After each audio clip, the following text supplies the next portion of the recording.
I'm the school district moderator, and I'll preside over this evening's meeting. Mr. Phil Reed, my vice moderator, will be here tonight to pick up if I faint. Let's see. So a few housekeeping items. State law prohibits smoking anywhere on school grounds. Please don't light up. Restrooms are located just past the auditorium on your right. Food and drink are not allowed in the auditorium floor except for water. Concession sales are outside. No, they're not. As a reminder, it's against school policy to leave flyers on vehicles parked on school property. Please don't do that. We can close those doors if at all possible. So before we begin the meeting tonight, could you all stand and join me in saying the Pledge of Allegiance? I pledge allegiance to the flag of the United States of America, to the republic for which it stands, one nation, under God, indivisible, with liberty and justice for all. Thank you. We'll do introductions first. I'd like to ask Mr. John York to introduce his board this evening.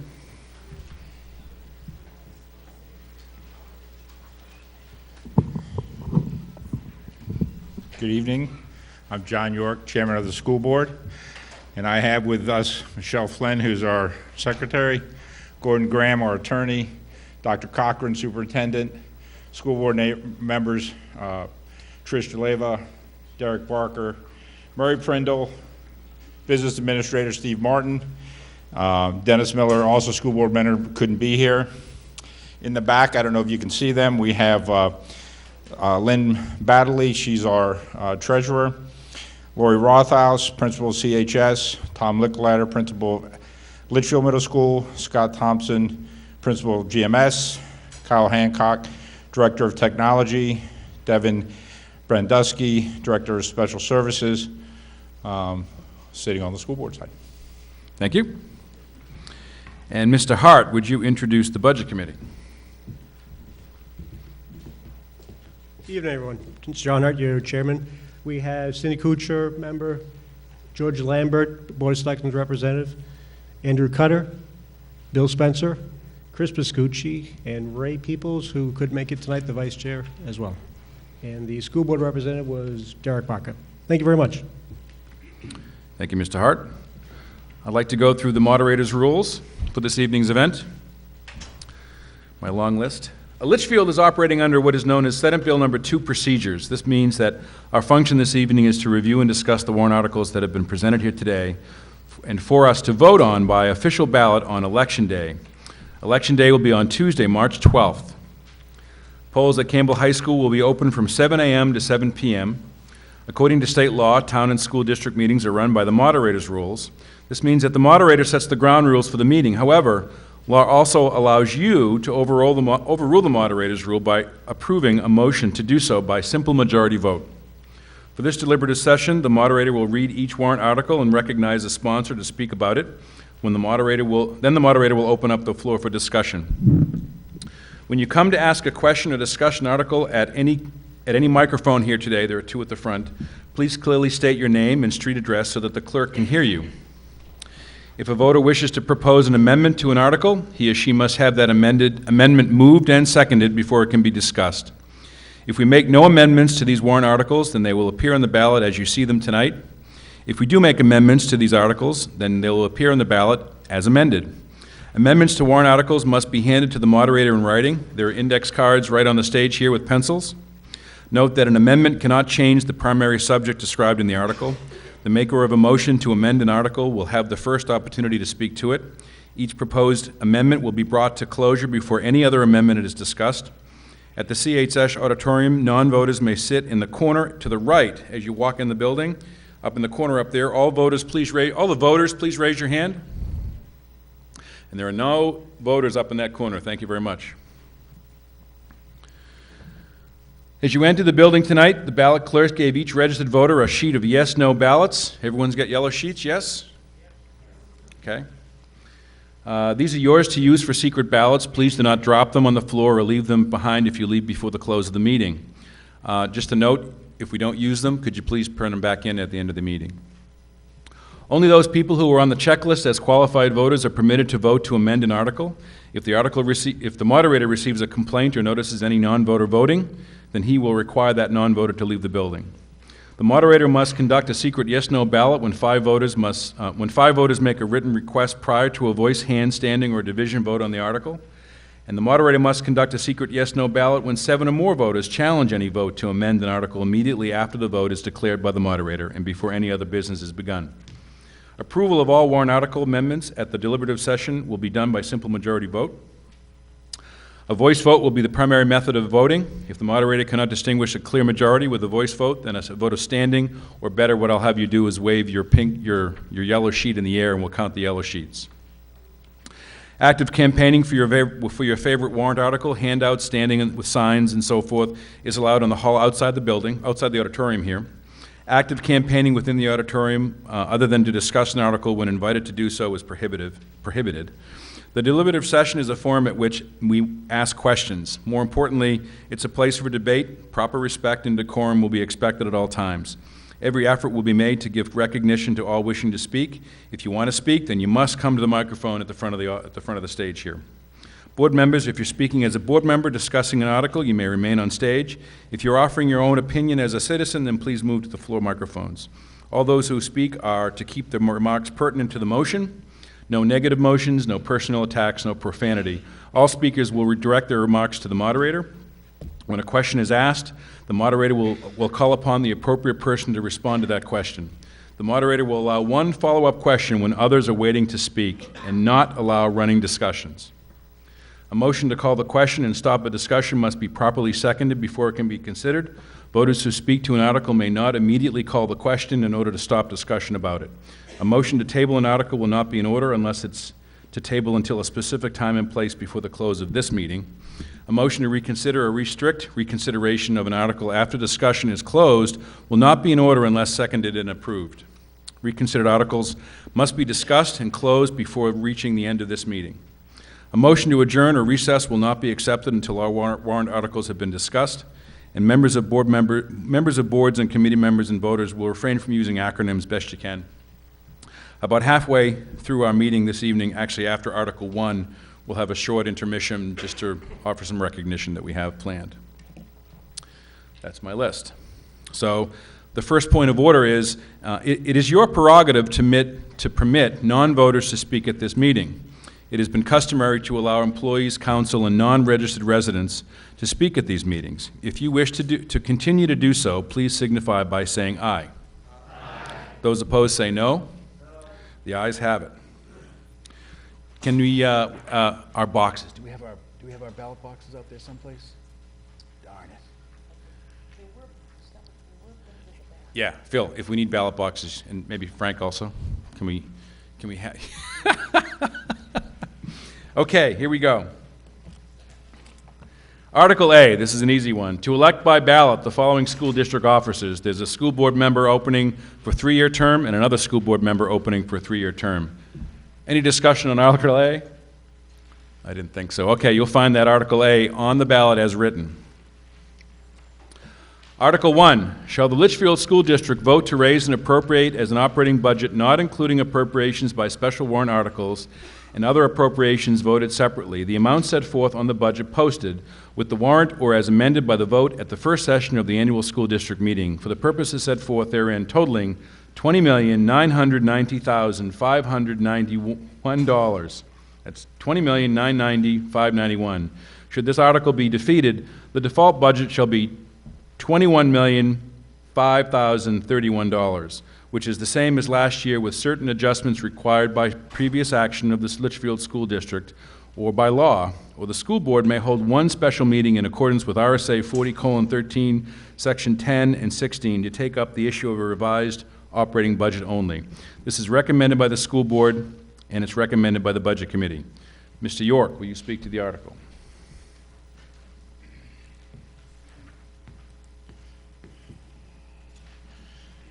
Okay, for those at home, there's a website listed for you to find the documents, but it's real easy. Just go to the district website, litchfieldschooldistrict.org, and you'll find all these documents from the Budget Committee, and other documents used for discussion about our budget. There were a couple of external budget factors this year that are causing some increase in the taxes. The estimated revenues, required expenditure increases. The operating budget, we have some major factors that are impacting the 2014 operating budget.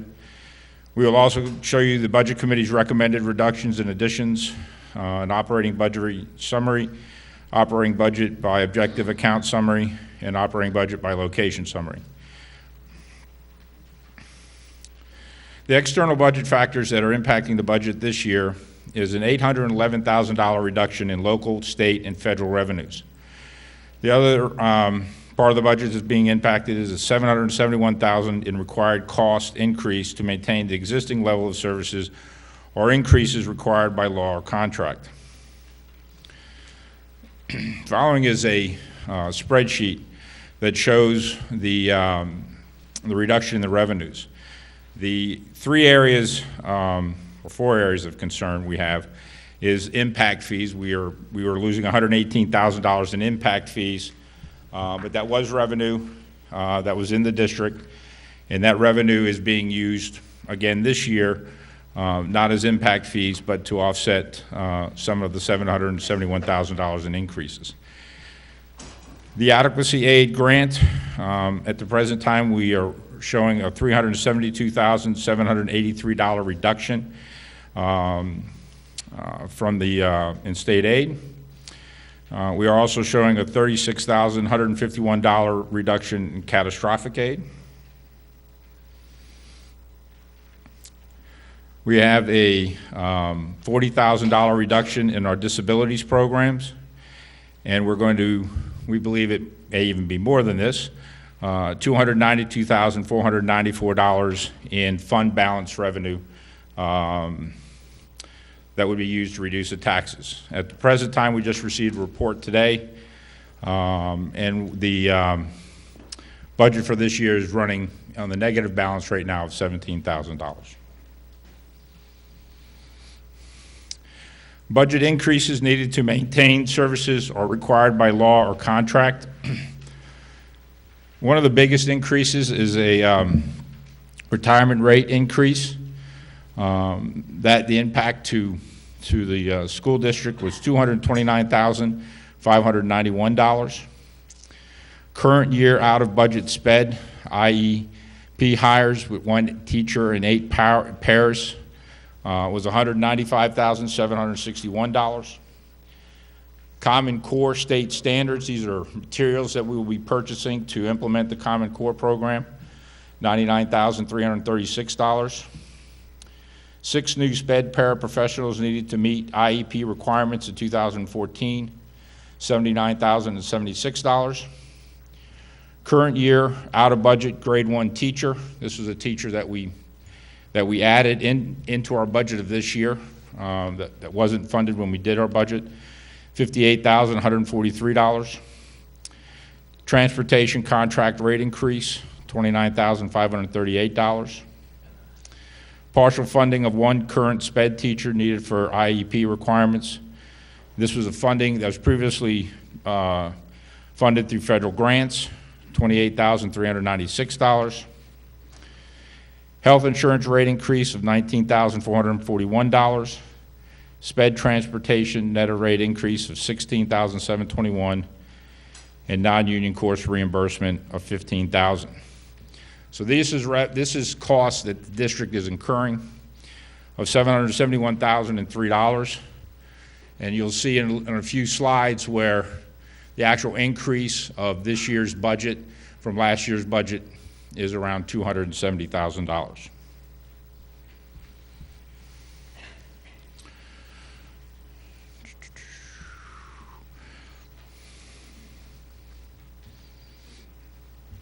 So we just went over these increases. These are every increase that I just mentioned made up the $771,003. These are other increases that are also impacting the budget. The district approved technology plan has a increase of $113,349. Increase in building and grounds repair, maintenance, and equipment, $96,980. LMS SPED Student Support Services Program Teacher, $69,378. GMS Parking Lot Partial Replacement, $53,500. Building Needs Assessment Study for Capital Plan, $35,000. Salary increase, 1% COLA for non-LEA, non-administrative staff, and a $5,000 salary increase pool for administrators, and that came to $30,962. Patient Protection Affordable Care Act tax contingency, $20,000. This is our contingency fund as we go through and implement the new health care plan. We really don't know what impact that may or may not have on the district.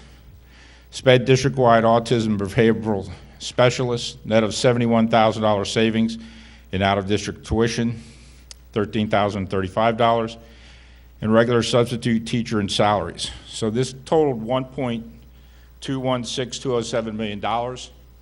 This was the increases that the school board moved forward in the budget and as we went through our process and then sent the budget to the budget committee.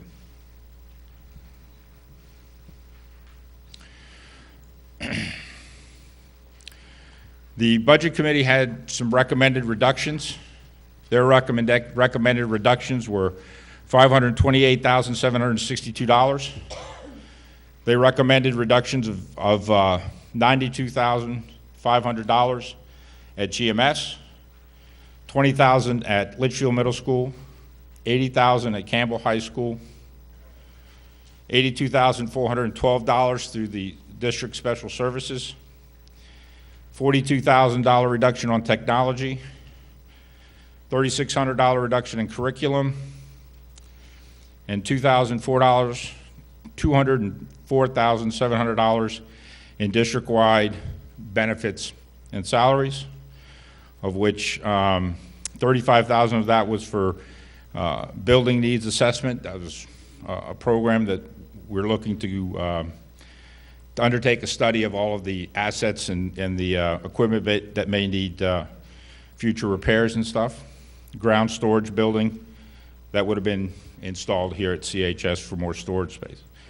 And a reduction on the school board budget of $3,500. So these reductions were made from that $1.2 million. And that total was $528,762 is the reduction from the budget committee. So we had a school board recommended budget of $20,345,877. A budget committee recommended budget of $19,817,115. That was operating budget. Food service and grants were the same on both sides. So the school board budget and the budget committee budget, the difference again there is at $528,762.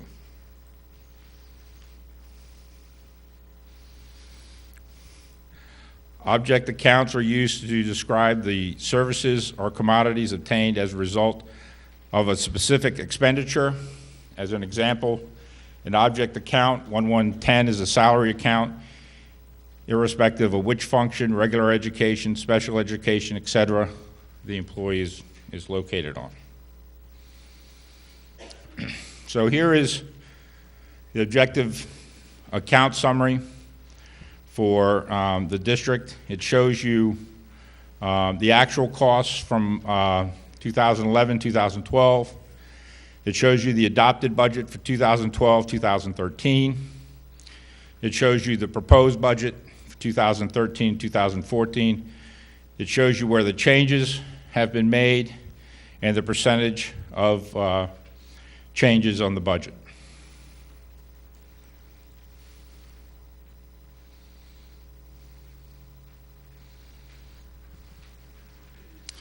Again, location accounts are used to describe the physical location where the activity or cost is used or expensed, such as Griffin GMS, or the district-wide.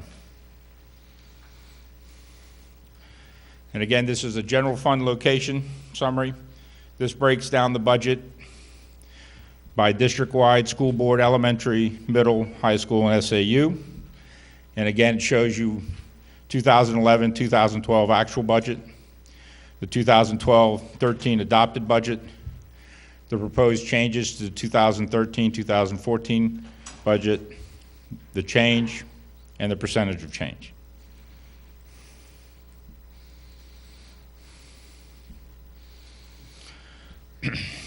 Now, this is the total appropriation and tax rate. This shows how the budget impacts the taxpayers. As you can see, in 2010, 2011, 2012, there was a reduction in the taxes based on the budget, and a lot of that occurred when we had the issue with the $2 million.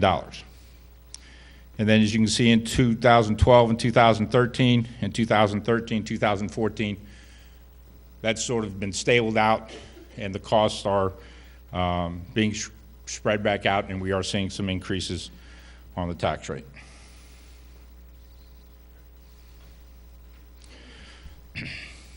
This is a sample property tax example. And again, we're using 2010, 2011, 2012, and estimated 2013 estimated taxes.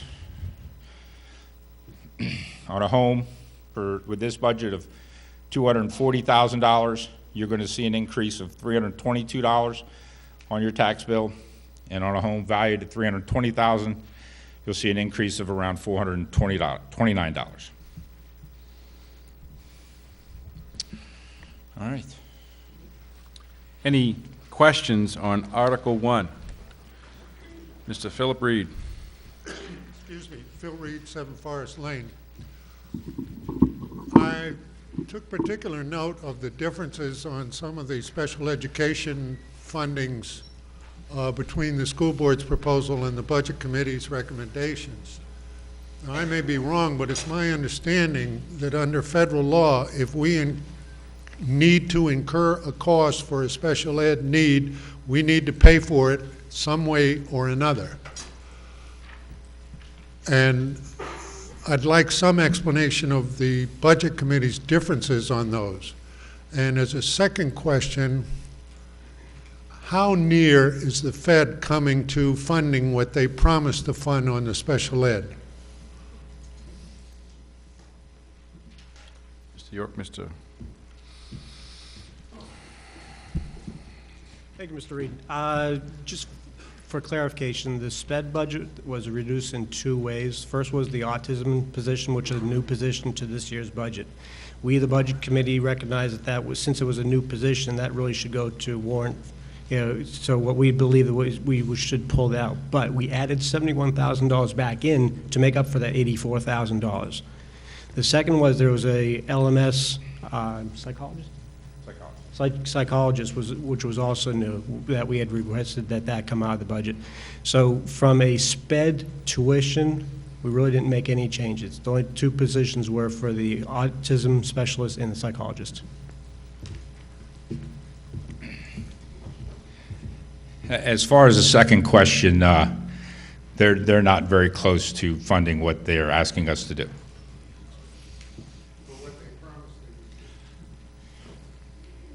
All promised. Further, oh, come on, one of you stand up. There you go. Good evening, Mr. Moderator. Jason Grit, 11 Perry Court. I have several questions, but I'll go one at a time to let some other folks come up here. But first off, That's a whole page of questions, Jason. well, I have a lot of questions. He presented a lot of information. $20 million is a lot of money. A real, just general question. I noticed we were doing this in the evening on a weekday.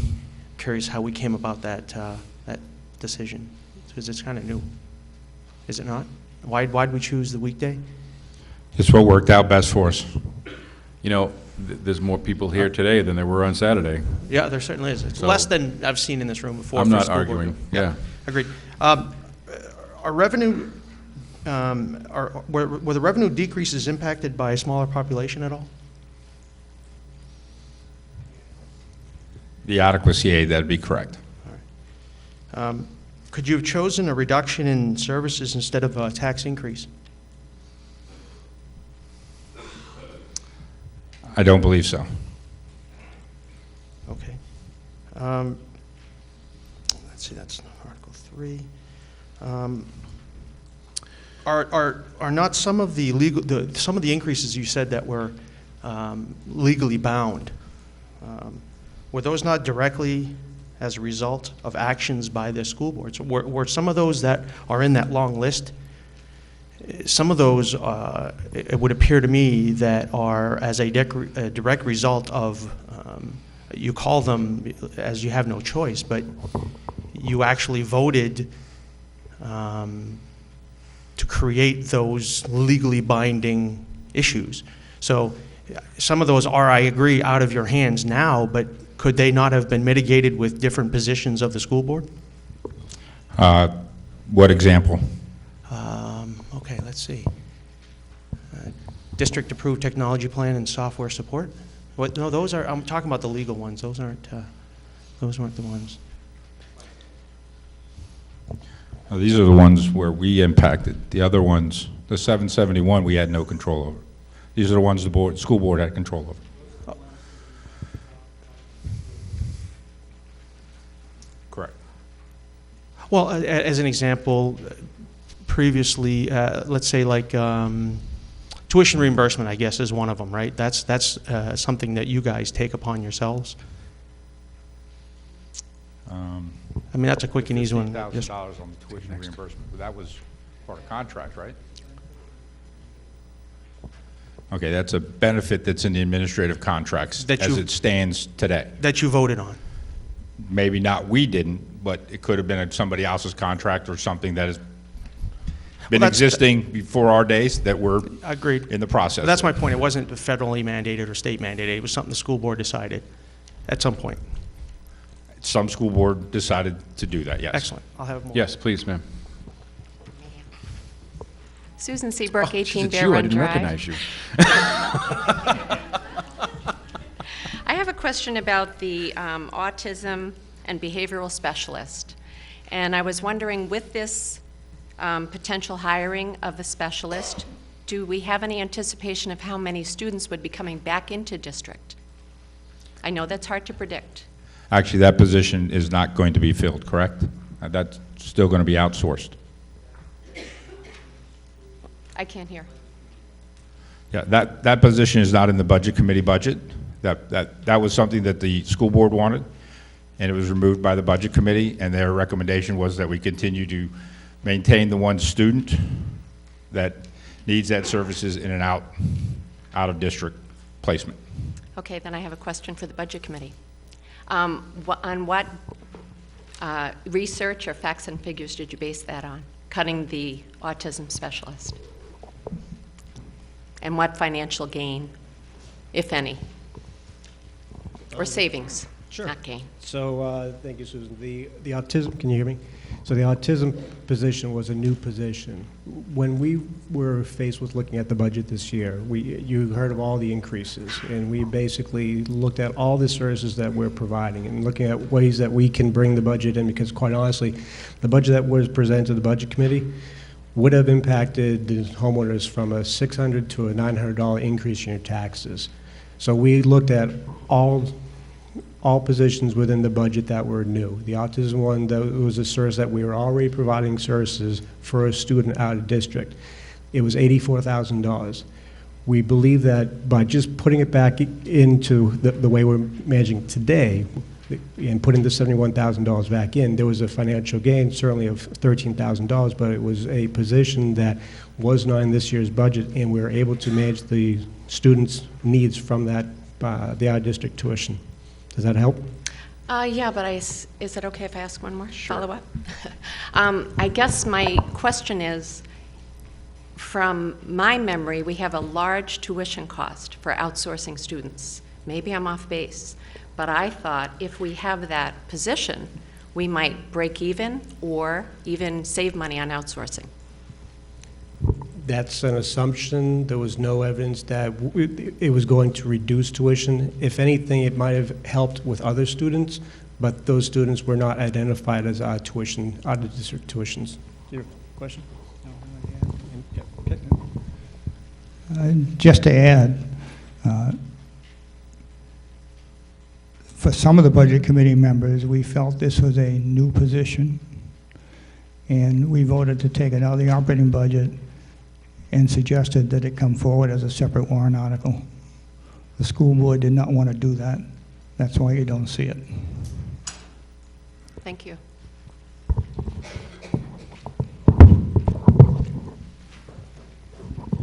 Well, I'd like to thank the Budget Committee for... Hold on one second. Yep. Just a little bit more information on that.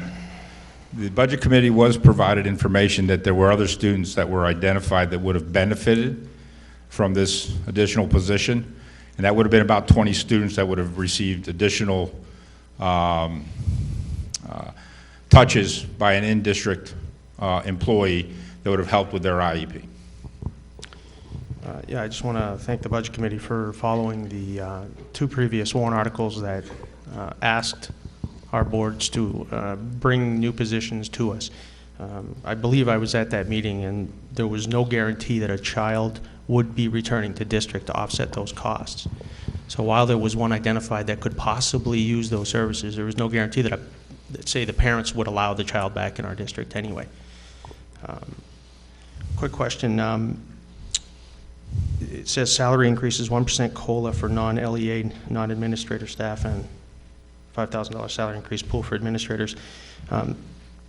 Do any of these employees, I'm thinking, let me see my notes here. Do these employees still get raises other than the COLA? No step increases this year. If the proposed budget passed, would there be step increases? The fall budget has step increases. The school budget committee's school board budget does not. Okay, so through a various degree, it's possible they get an increase regardless of this increase. Because if this is in the proposed budget. This is in the proposed budget. Right. And in the default budget is the step increases that are part of their pay plan, and that is continuing because the school board voted to freeze those at some period of time, as you remember, and we haven't had a chance for that to be implemented because the default budget's been the budget. So that was my question. You haven't chosen to unfreeze the steps? We have not. Okay, that's the question. Okay. And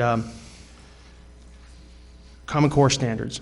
I know there's some disagreement on whether or not that's a state unfunded mandate or not. Personally, I believe that when one reads the New Hampshire Constitution 28A, it clearly states any expansion or any changes that will cause a locality to increase their costs can be an unfunded mandate. And there are only two ways in which those things get funded. Either the state fully funds them or the locality takes it upon themselves and thereby relieves the state of having to fund that. Why would you choose to, I understand that the state is, heavy-handing us in implementing Common Core standards, but why would we not put this on a warrant article and let folks decide whether or not we want to take on the burden from the state? If the proposed budget passes with this stuck into it, the voters of this town have no choice but then to fund it ongoing. I'm curious as to why you chose to do it that way rather than on its separate warrant article and forever tie this town to paying for it. Well, the school board believes the Common Core is a good plan, and so they're voted to implement and accept that Common Core program from the state. The state actually wrote the law after a lengthy discussion with our attorney about this, that it was mandated. However, the towns can implement it any way they see fit. Agreed. That's what I just said. Is the town? That's how it's written. So, right.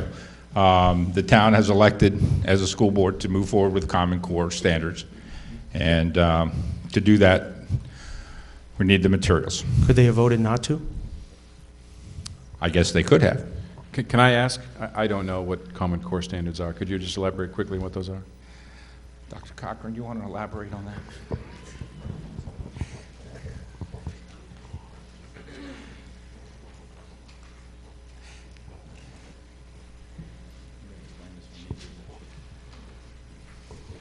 The Common Core state standards were adopted by the state board in July 2010. One of the things that we were told from the Department of Education at that point in time was that it would be prudent to not purchase textbooks for the next couple of years because publishers were still trying to create textbooks that would align with that. We reduced our expenditures in that area and were basically told that we had to implement this year. So in a sense, you could say that we were told to implement, but the reality is we've always bought textbooks and textbooks that aligned with curriculum. And so what we did was decrease our funding in that area for several years. And now we have to ramp back up and purchase more textbooks. So the Common Core state standards have been adopted by, I believe, 48 of the 50 states. And this is the implementation year as deemed by the Department of Education for New Hampshire. Thank you. Mr. Bohm. Ralph Bohm, 6 Eastern Drive, and also state rep on the Education Committee. Just to verify something, this is not law. There was no law passed for Common Core. Nothing came through the legislature for Common Core. This was a rule done, in a lot of our opinion, illegally by the Department of Education, the Board of Ed. So it is not a law, it is a rule. So don't push back on the legislature saying we passed a law on this. We did not pass any law on this. I just want to make that clear. Robin Corbeil, 4 Smith Court. Can I just address the issue on Common Core? Does the board believe that this is a good thing for the students of Litchfield, that by adopting this and starting this road or this path down that we are meeting the best or giving the best thing that we can to our students, or are we doing this just because somebody told us to? I believe that the board believes it's a good thing for the students. Everybody agree with that? Board agrees with that. Thank you. George Lambert, 3 Lidston Lane. It is a complicated issue about whether or not this is a requirement implemented by the legislature, whether it comes from the Board of Education. Who is deciding? At the end of the day, the school board is responsible for the selection and execution of the curriculum. The question of whether or not it's a unfunded mandate is one that will take lawyers years in court to settle. And in the meantime, if somebody wants to challenge it, it's a great thing to take to court. Right now, we have to teach our kids. Our school board is charged with selecting and implementing that curriculum based on the direction from the Board of Education. I would encourage anyone who wants to file a lawsuit. I'll even help you. But today, let's focus on educating our kids. Thank you. Further questions on Article 1? Ann Moody. Oh, can you pull it down? Pull the microphone down. There you go. Ann Moody, 28 Garden Drive. She needs to Question speak on... more Yeah, to the you microphone. gotta get closer to the microphone, but put it right down. Oh, that's how I feel when I'm at home. I can't hear when you people speak to, you know, in the air. I have... Oh, that's good. Oh, thank you. Question on the operating budget and the default budget. One is for $20,990,591, and the default budget is $21 million. And both of these are for school. Why there's a $1 million difference between the operating and default? There's $15,000 difference. $15,000, ma'am, I'm sorry, $15,000? is the difference, yeah, that's it. Okay. Is there any way to see what's in the operating budget, what's in the default budget? It's on our website. Is there any duplicate items in there? Yes, because the default budget is a reflection of the budget from last year. And the budget from this year would have the same things, salaries, buildings. So yes, I guess maybe I don't quite understand the question, but So- there is not a duplication.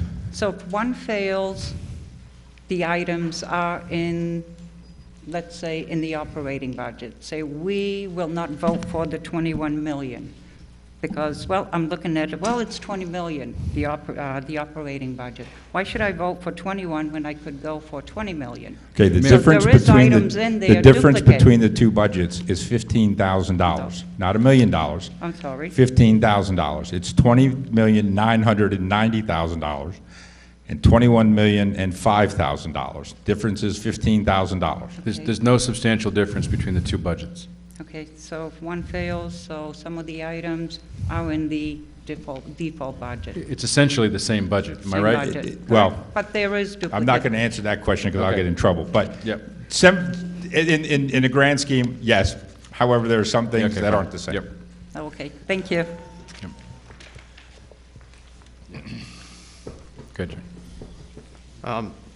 This is, it's not an Article 2 question yet. However, I just want to verify that excuse me, we're going to see in a little bit, there's a $173,000 health reduction in Article 2. We'll see that in a minute. But I just want to ask, I know there was talk about 170, that same savings is in the default budget in case Article 2 fails and they don't.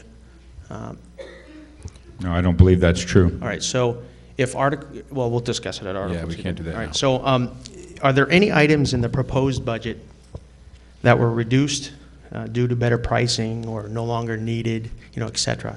Things in the proposed budget, okay, that causes it to be less, that are still in the default budget with a higher number? Services not needed. No, we adjusted the default budget. I mean, the fact of the matter is that the district had $711,000 worth of increased costs that had to occur.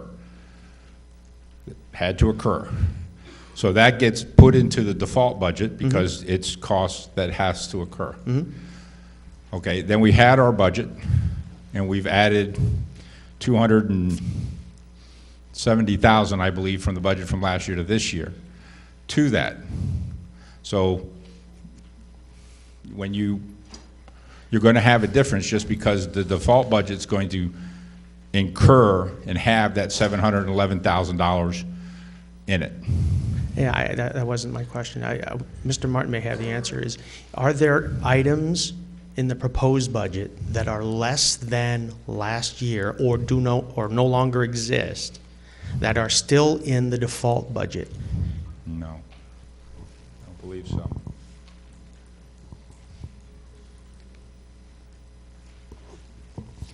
There is no default detailed budget.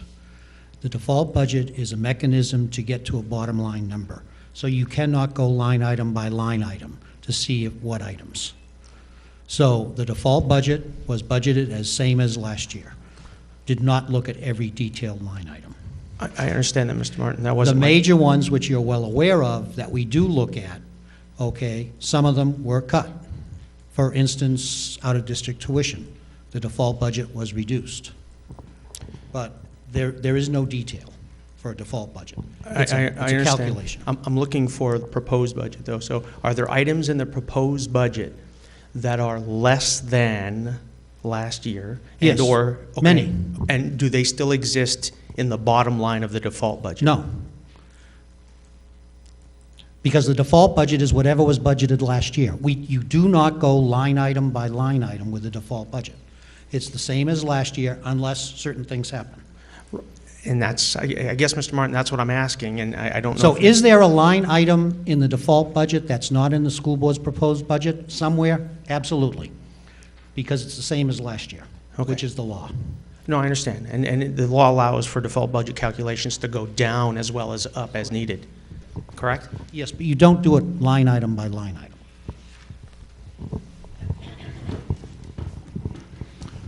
Just pull it right down. There you go. Good job. Marsha Finnegan, 147 Talent. I have a couple questions on the paras. You need a 6 additional. How many student increase, how many IEPs and one-on-ones would those 6 cover?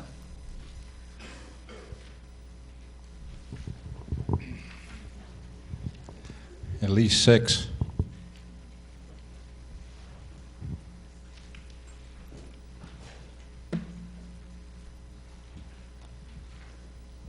Covered 10 students. Which ones are, how many one-on-one?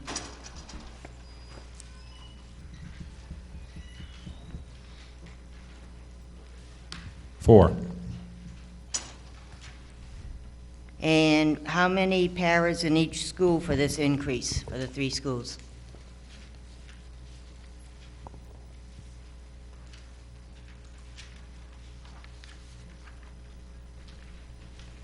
Five for GMS and 1 for LMS. Nothing for high school?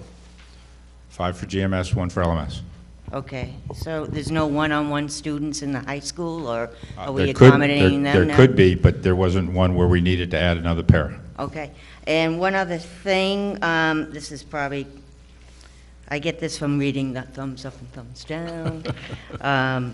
On the food service budget, it's an increase of $13,430. Will the students be able to have a lunch, third lunch, or will they still be running out of food?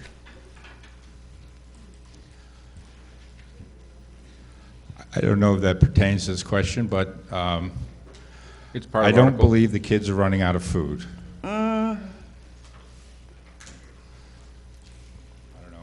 Well, technically, they're not running out of food because they substitute when they run out of the item that they advertised.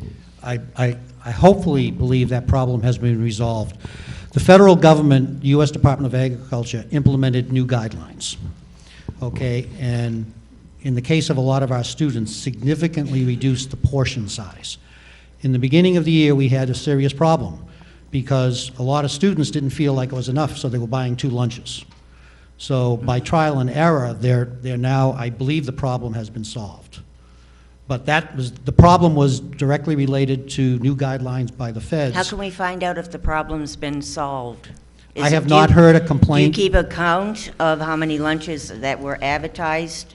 I have not heard any complaints. So if they're still not getting it, I did hear complaints in the beginning, so if it's still happening, please let me know. You bet. Ma'am, go ahead. Hi, I'm Betty Vaughn. I live at 19 Stark Lane. And my question is there going to be like one yes or no for the budget committee budget and one yes or no for the school board, or is it just one question of a yes or no for a budget? This is on voting day? Yeah, like when you vote for it, do you vote for like yes or no for the budget committee budget and yes or no for the school board budget, or just one budget, and which budget would that be? The Article 1 is recommended by both the Budget Committee. As presented, it's recommended by both committees. Just one budget. Just one budget. Okay. The budget committee budget. Okay. All right, thank you. Yeah, sure. Mr. Lambert has a, yep. Hi. Having spent the last 3 months trying to explain the difference between an operating budget and a default budget in Senate Bill 2 communities, what happens is the Budget Committee looks at a recommendation from the school board and figures out what the community needs, and they go through it and they present it to you. That's why we had the hearing. There is a budget based on the amount of money appropriated by the town last year called the default budget. And if you don't approve the budget that has been presented by the budget committee, that'd be these guys over here, then the default budget is the budget that you will end up funding. It's a long process, and the difference between those 2 budgets now is $15,000. It's the smallest number I've ever seen. So it doesn't make a big difference in terms of those two, in terms of the implementation. Does that make more sense now? I think you were questioning the difference between the Budget Committee budget and the school board budget. What's on the Article 1 is the Budget Committee budget. Well, I'm just trying to figure out, because like up there was like 3 different budgets, and I'm trying to decide, like, if I go into the booth on the day that I vote. There were just 2. There was 3. There was one from them, and then there was the default budget. Oh, okay, all right. So that's 3. Yeah, I got you. All right. So then I started to get a little confused when the other one was talking about the lunches, about what was happening as far as what I'm actually going to be voting for. So then I need to just have clarification.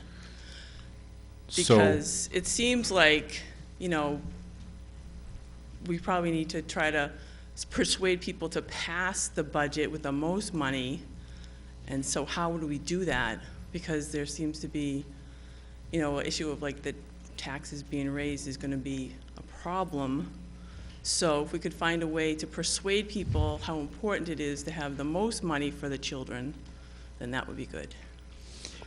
If I would make a recommendation, what I would try to do is to understand that more money is not always better. What you want to look at is the suggested budget by the Budget Committee as amended by this body. If someone here says it's missing a school track, let's go and spend $1 million for a track, this board could actually make a motion, vote on it, and add $1 million to that budget.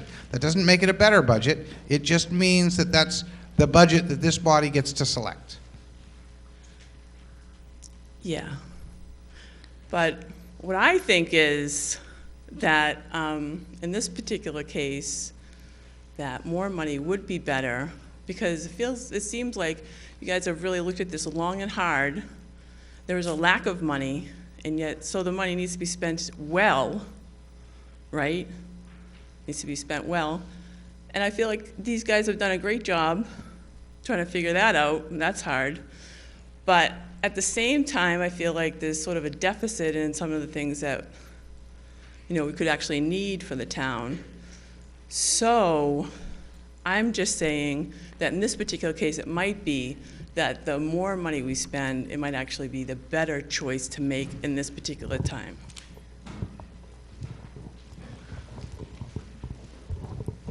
The school board supports the Budget Committee's budget.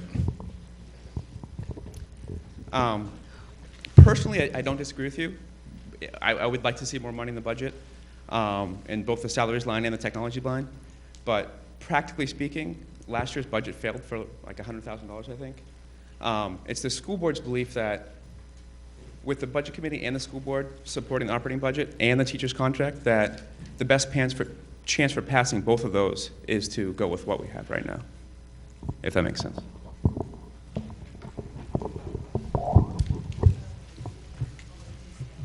Can we call the question? Whatever. What's the wording? What? Oh, sorry. Kathleen Follis, 8 Mike Lane. Can we call the question? We have a motion to call the question or cease discussion on the article. Do we have a second? We have a second. All in favor of ceasing discussion on Article 1, please say aye.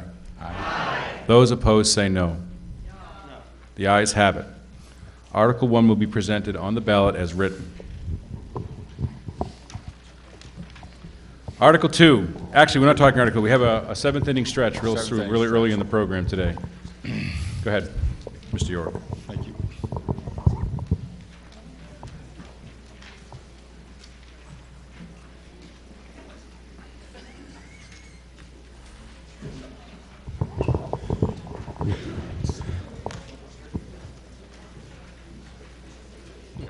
Well, the school board earlier this week accepted, with regret, Steve Martin's resignation from the district. Steve will be leaving the district on June 30th and be starting a new adventure in Pelham as they're opening up their brand new SAU as they separate from Wyndham. So on behalf of the school board, we wish Steve a lot of luck.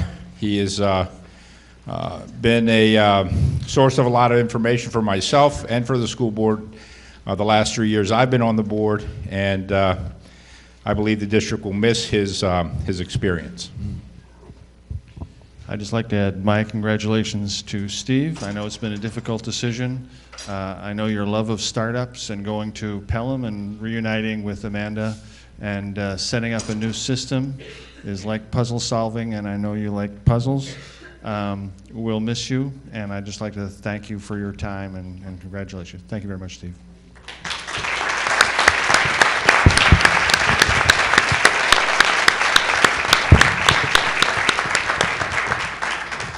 The school board would also like to thank Mr. Hart for his 7+ years of serving the district on the budget committee.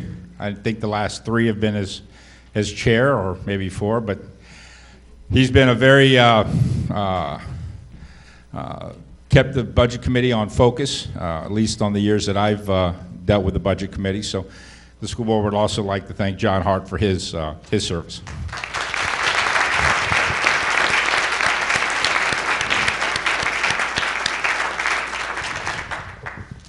And while we've had many lengthy conversations over the last 4 years, the school board and the district would like to recognize Jason Gorette in grateful appreciation for your service to the children of Litchfield by serving on the school board from 2009 and 2012.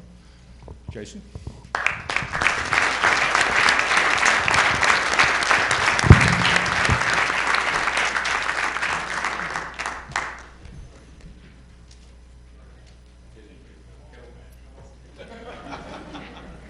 That was one of those foam things, you know. Ready? Okay. Any other comments or thanks or anything else you'd like to say to the audience, the forum here?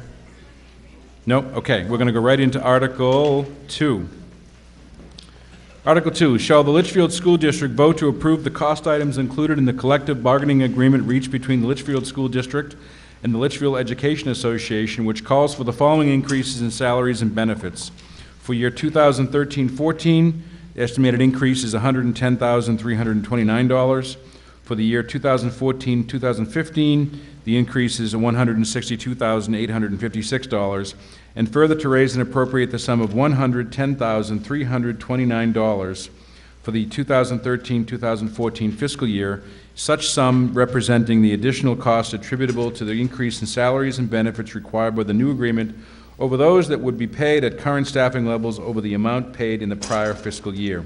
This is recommended by the school board and recommended by the budget committee. Mr. York.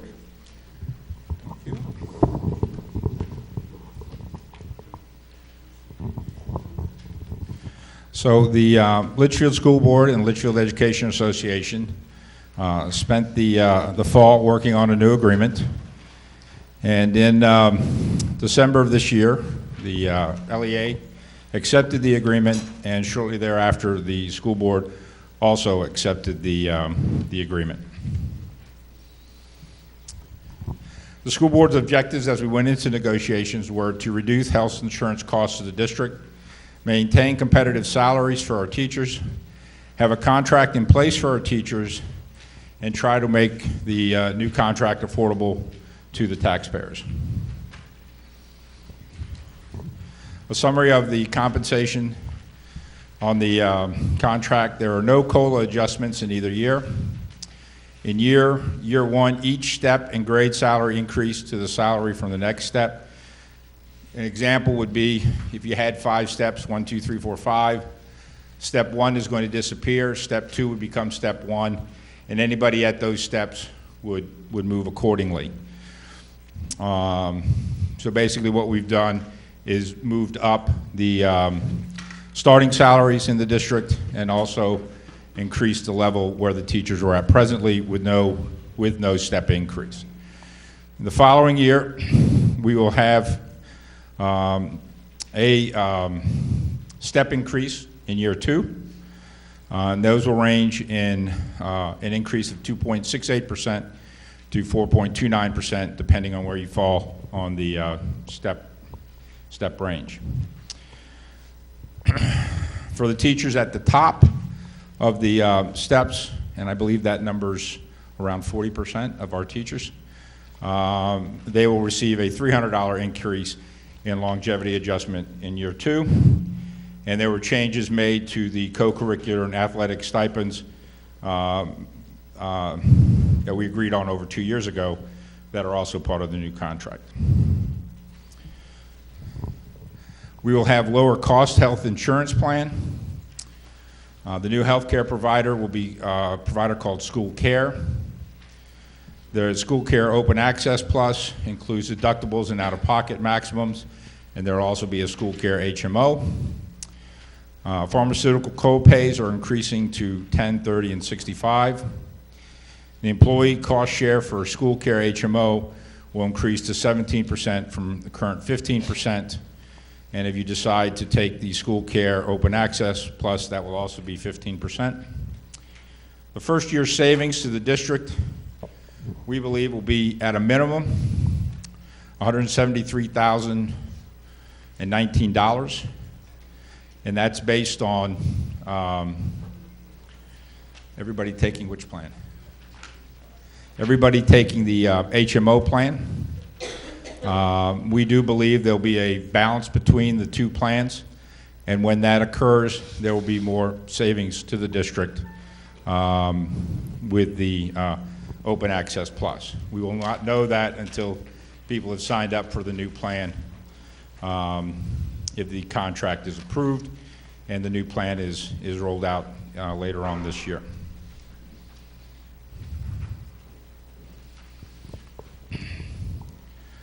We've made some other changes in just some language of the contract, changes in how the reduction in force procedure will occur. Planning time is now limited to the staff in planning time now limited to staff in the classroom teaching assignments. The teaching load denies supervisory responsibilities as student support and or supervision not requiring teaching preparation or assessment of students. In a nutshell, it's very wordy. What that means is that as teachers are in a study hall or a situation like that and students are in their classroom, they will be able to help those students as long as it doesn't entail grading and writing a plan of teaching for those students. It will allow the administration better to help any students that are struggling by getting them in study halls with teachers that can help them. Work year definition gives members a half a day to prepare their classrooms. That'll occur in August. And the administrators also have can designate 2 evening responsibilities to the teachers in the evenings. Basically, this is a spreadsheet of the cost of the new agreement. If you go through the process in the first year, basically the biggest savings is $173,019, which is a savings in the healthcare, which basically is offsetting most of the cost increases that would be part of the new agreement. So you would end up with a first year cost of $110,329. Again, the board does believe that number will be less, but we had to present numbers on a worst case scenario for the taxpayers. The following year, you will also see that $173,000 savings because we will not be on a more expensive plan. However, if you look at the increases on that, you'll see that the total increase is $162,856 for the second year. Any questions? Any further discussion on Article 2? Jason Gert, 11 Perry Court. Is there an annual deduct in any of those health plans, annual family deductible, or is it free of deductibles? I see the increased cost in the copay, but is there a deductible?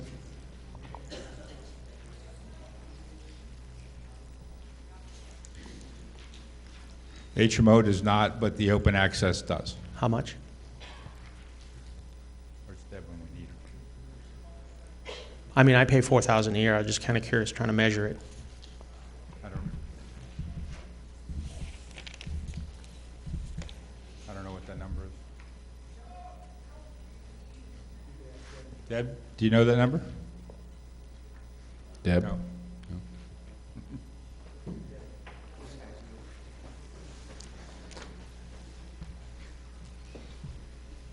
Deb? Do I introduce myself? Sure. Deb Mahoney, Litchfield School District. There you go. There are deductibles on the Open Access Plus plan. There is a $250 individual deductible and a $1,000, up to a $1,000 maximum out of pocket on that plan. And then if you take a two-person or family plan, the out-of-pocket maximum goes up to $2,000. So no, we don't have a $4,000 deductible plan. Thank you, Deb. Thanks, Deb. Thank you, Deb. So back to my original question. So I could have sworn I was at one of the meetings when this was discussed, and that's why I wrote it down, was there's $173,000 proposed savings if warrant Article 2 passes because of the healthcare savings, because of the changed plans.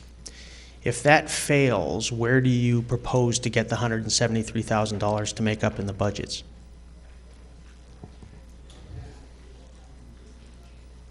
The operating budget assumes no change. So there's that $173,000 is programmed into the proposed budget. Correct. Okay. And if the Article 2 fails and there are no savings achieved and the proposed budget fails, does that money also, is it also included in the default? Yes. Okay, so there's $173,000 in either budget, even if it passes. Well, yes, because we have a cost of that $173,000. That's what I'm saying. It's in the proposed, it's in the default. If Article 2 fails, it's there. If it passes, it's also there. No, it's not, because we reduced the teacher's contract by $173,000. So it actually, the teacher's contract would have been $283,000. Instead, if it passes, we reduced that by $173,000. Agreed. So we're asking the voters to pay for $110,000, but the increase would have been $283. So the $173 is moving from budget over here into the teacher's contract. No, I understand that, but it's still in both budgets currently. So if it... Because we got to pay it right now. No, I understand that. I understand that. That's what I'm trying to understand, John. Is so if the teacher's budget fails, or the teacher's contract fails, okay, and the achievings are not saved, we have the money to cover, correct? Correct.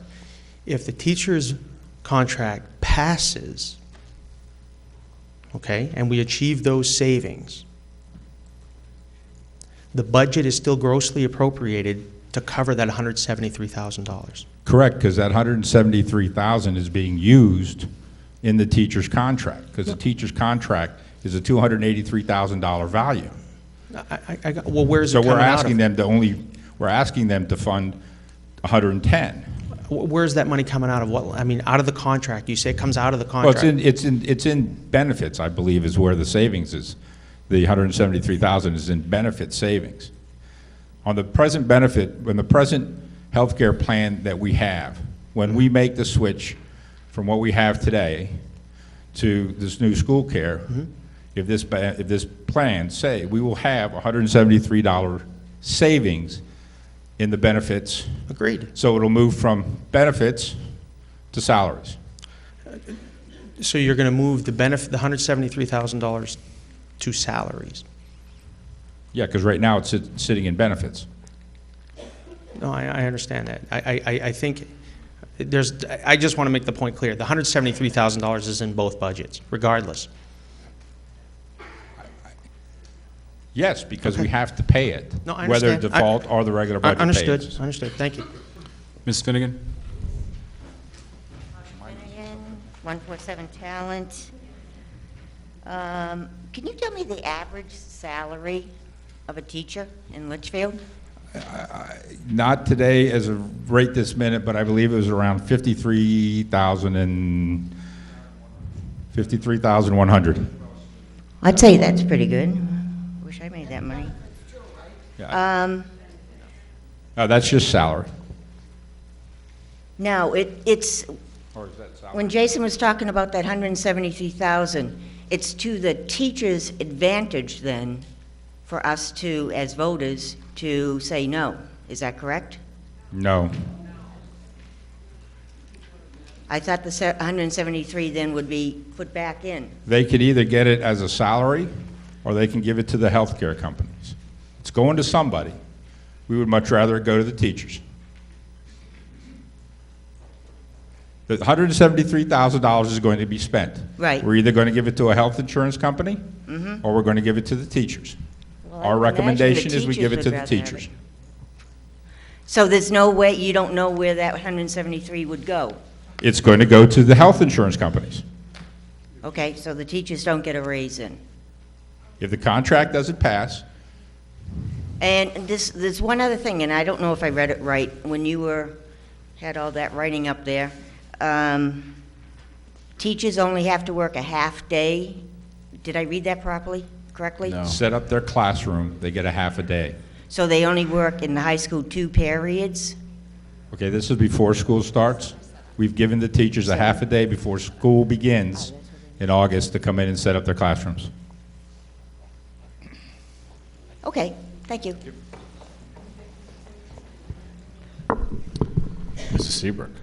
Susan Seabrook, 18 Bear Run Drive. I think a point that's missing for some people that are not employed by the school district is currently we have LGC as our insurance company, and that is a higher cost currently and will continue to increase.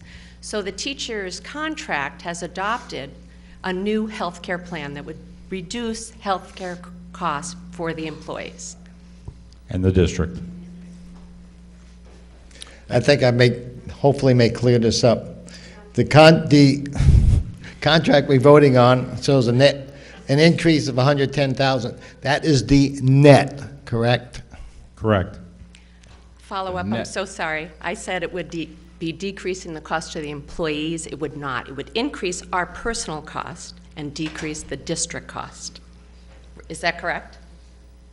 A little bit I think to the depending on employees. the individual. Yeah. Ma'am. Ann Moody, 28 Garden Drive, Litchfield. This is what it's kind of confusing. Operating default. Earlier you stated that the step increases were in a default budget, correct? That was for non-LEA employees. We're now Okay. discussing the teacher's contract, which is LEA employees. Okay, so now we have, let's say it's like a cost of living raise for the teachers that we're looking for 2014 and 2015. Where is this? Is it in the operating budget, or is it in a default budget? Or It's in is the it operating in budget. both? Well, yes, because if you don't pass my operating budget, I still have to pay their salaries. Okay. And I have a question. Besides the health insurance, now, do teachers get also vacation time? No, I don't believe so. Any time off, sick time? They do get sick time and personal time. Personal time, okay. And let's see. That would be it. Thank you. Thank you. Any further discussion on Article 2? Sorry, it just occurred to me. Longevity pays a $300 increase over, is it $1,200 currently?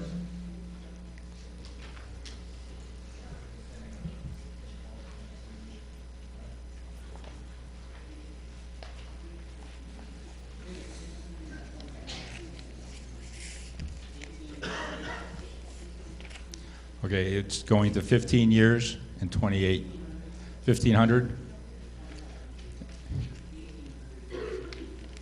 Okay, so it's going from 1,500 to 1,800 and from 2,500 to 2,800. Okay, so in the neighborhood of 20% increase for what will be in Yeah, the you second year. would think that most of these teachers that are at the top are going to be in the top at the top, so you're probably going to be 65, 70. I don't want to speak out of turn. I can't hear. They won't get any steps. That'll be their only. Understood, right, right, they're at the top of their step.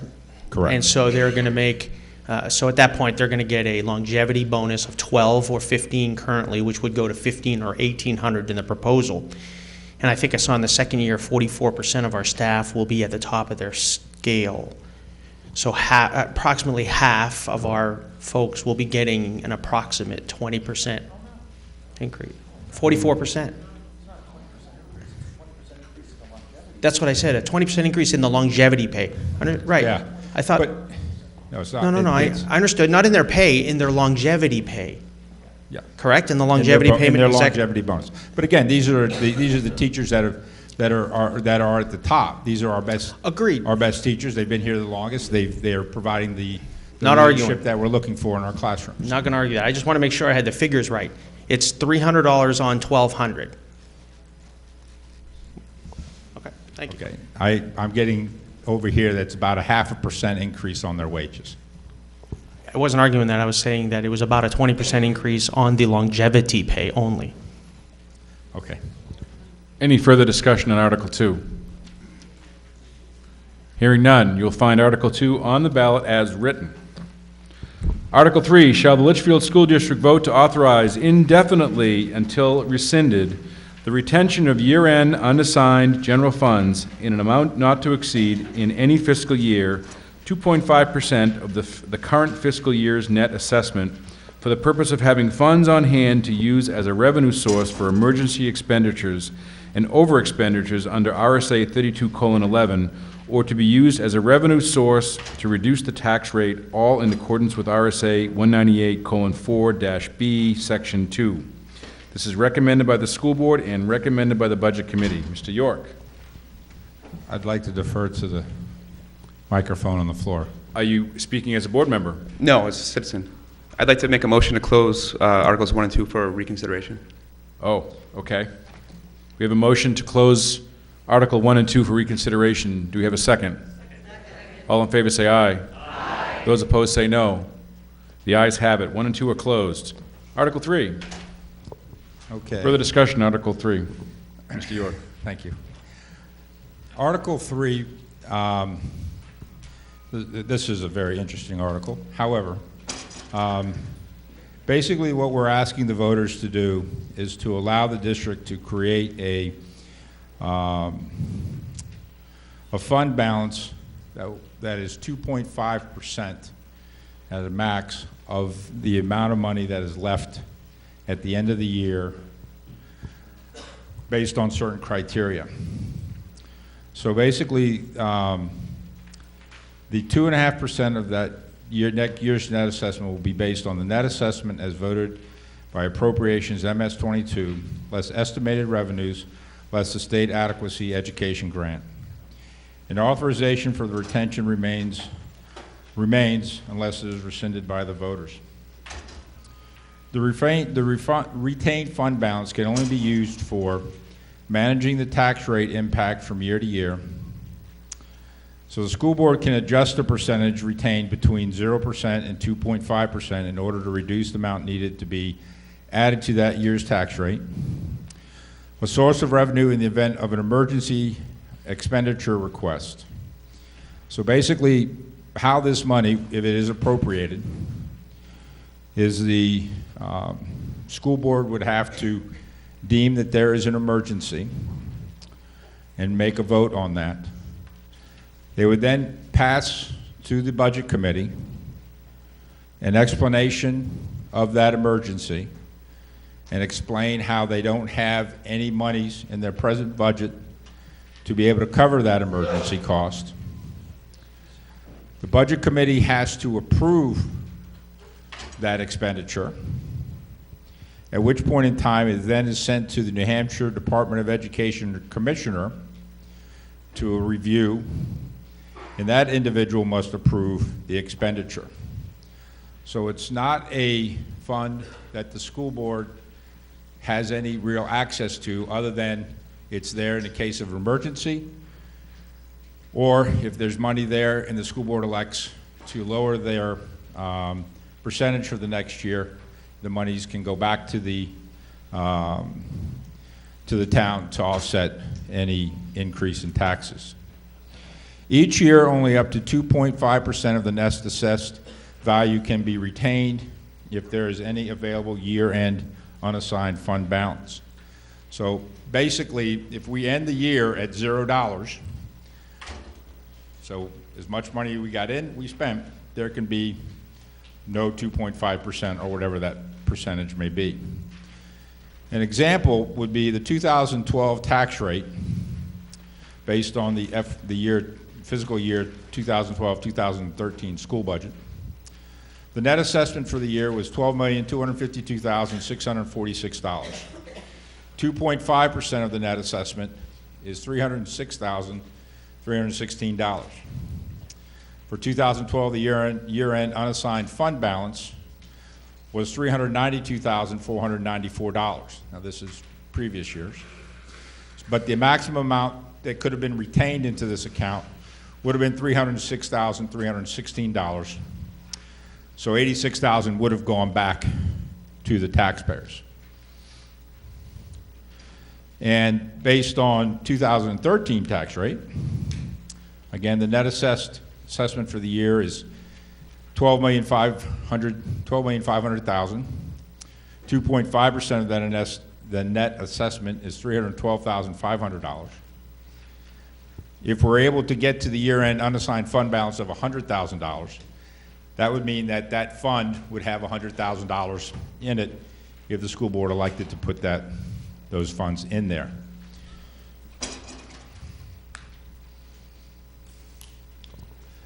Any questions? Any discussion on Article 3? Ma'am. So I see that Kathleen Follis ate my claim. 7 of the Budget Committee members are for this. I would like to hear from them why they're for it.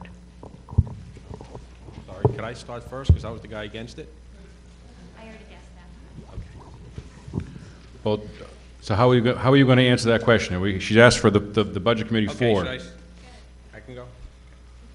This is a $300,000 plus warrant article.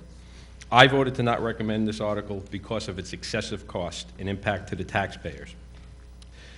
This warrant is asking you to allow us to take any available end of year, or more so the school board, end of year dollars and place them into this newly created fund instead of returning those dollars back to you. In good faith, you would tax those dollars. If they weren't needed, weren't spent, I believe they should come right back. This warrant reads up to 2.5%, which according to the formula is over $300,000. I don't believe we could afford that. I have a lot of other issues with this warrant. However, in the role as a Budget Committee, I'm speaking to the cost impact only now. Property taxes are increasing. I'd much rather see all of that money, whatever's left over, returned, and then next year asked for again and properly allocated. There's also future tax implications, as the money being spent from this fund will automatically be replenished. No more vote. You have no more choice. If you vote in the affirmative for this next month, that'll be the last vote you cast in regard to this issue. Unlike right now, we have 2 reserve funds for the same purpose, just about. For years had $150,000 in it, right now a little bit less. That wasn't really needed for many years. So this warrant, in my opinion, seems like there is a solution looking for a problem.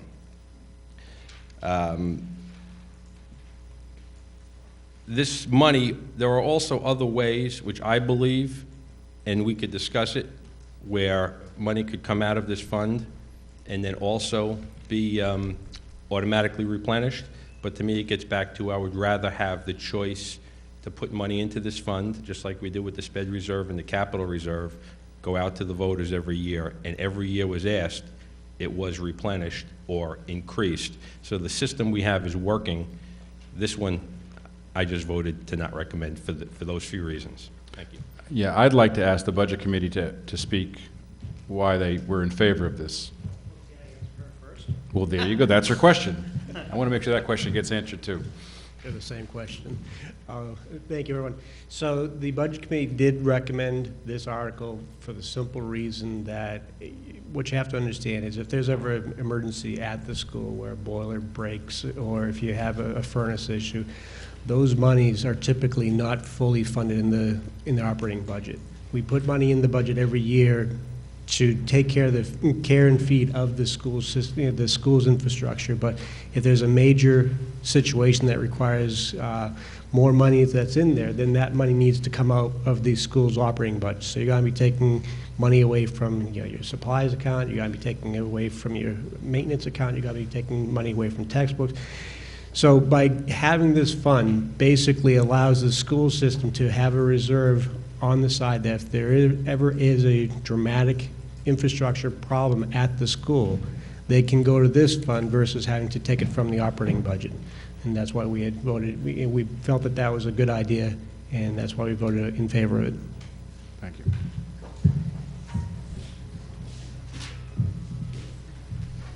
Further discussion, Article 3, sir? Follow-up. I'd like to ask one. Follow-up, please. Sure. Back to your original question. The Budget Committee will be meeting after the deliberative session, and I suspect we're going to revisit this article, and we may very well, some of us may very well change our votes on it, just so you know. Okay. Sir? Hi, Scott Corbeil, 4 Nesmith Court. So I guess I'm wondering if this 2% or 2.5% retained fund can be used in the event that our state legislatures decide that they want to change school funding again. So where we had a $2 million deficit previously, and we were in crisis mode at DEFCON 5, is this money that could be used to offset some of those increases? In the sense it could, because we could elect in the year that we're coming up to make the percentage 0, which means that any of those funds would come back to the town as revenue.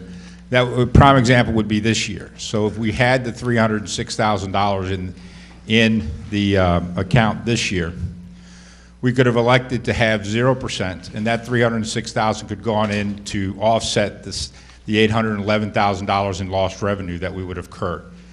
So the answer to the question is yes, it could. But Chris said a couple things I just need to clarify.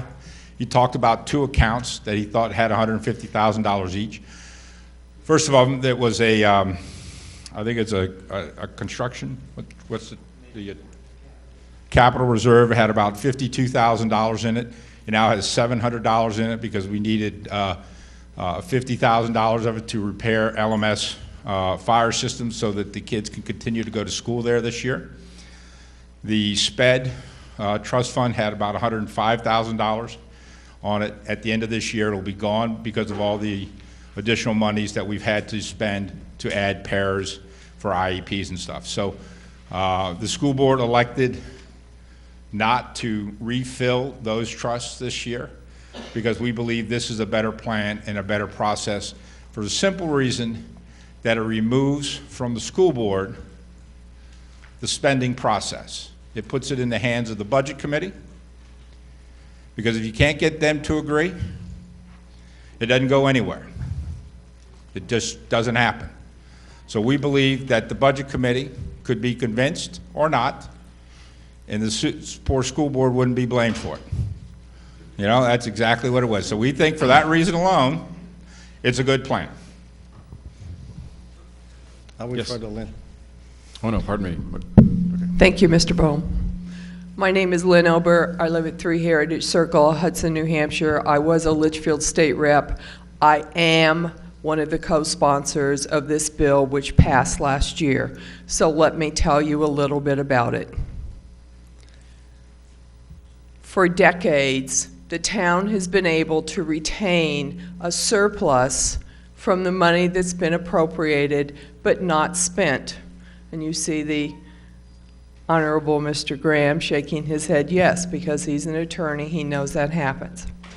School districts at the end of every year had to return every dollar that was not spent unless they could encumber it. I spent 2 years crafting this legislation, and Dr. Cutler participated. She was not the only one. Where there were a group of us, we worked with superintendents across the state. The idea is this. You may retain only up to 2.5% of your unexpended fund balance, but you give it back at the end of a year. So it's not a slush fund that somebody's going to dip into to build a track, to fund a football team at the middle school. If a boiler fails, if you have extraordinary special education expenses that have not been budgeted for, if you have some other catastrophic failure that is an emergency, the school district may declare an emergency, get a quote, and spend this dollars, but only after certain controls are met. They have to go to the budget committee. The budget committee has to vote to say yes. Then they have to go to New Hampshire Department of Education, and the commissioner and her group will look at it. It is for extraordinary emergencies that you haven't budgeted for. School boards and selectmen start their budgeting process in the summer. The voters vote in March. That is for the money that will be the following year. It is not always possible to know what you need 18 months in advance. And school boards and school districts have never been able to retain any fund balance. Yes, they could put money into a capital reserve account, but they were not able to retain a fund balance. The state provides a thing called catastrophic aid for special education, but a school district must spend that money in year one, and they get reimbursed for it in year two. So it's a reimbursement program. So you have to have the money to put out. This allows you to retain a small amount of money, use it if there's an emergency, but not negatively impact the education of the children in your district. I think it is a good thing to do. Obviously, I sponsored the legislation. I fought it through the legislature this past year, and there are a lot of school districts who are taking this vote this year because they've had these kinds of failures. Thank you. Thank you. Just want to add on to that. I was on the vice chair of the Education Committee when it came through, and I just want to clarify something that seems I've heard some confusion about. The amount cannot exceed 2.5%, but that percent can change and be lower. Okay, we can say 1.5%. We don't have to say 2.5%. And I verified this with other members of the committee to make sure that's what we had heard and that's what the intent was. And also yesterday I talked to Dean Mitchner of the School Board Association and the lawyer from the DRA, and they verified that. The law says cannot exceed 2.5%, but we can make that less. In other words, we can change it to say 1.5. I'm not saying that. Now, the other part of this law has always existed, the 32:11, and we, when I was on the Budget Committee, have used that. And that's pretty much, you can use it for unanticipated revenue. So, for example, at the end of the year, you have $100,000 in unanticipated revenue, and you have a major expense, $50,000, $60,000 that you have to spend. You can use that same money by going to the Budget Committee and the DOE to use that unanticipated revenue. And one of my jokes, because I don't recommend this, is that I use is, well, school boards can already do this. All they have to do is underestimate revenue.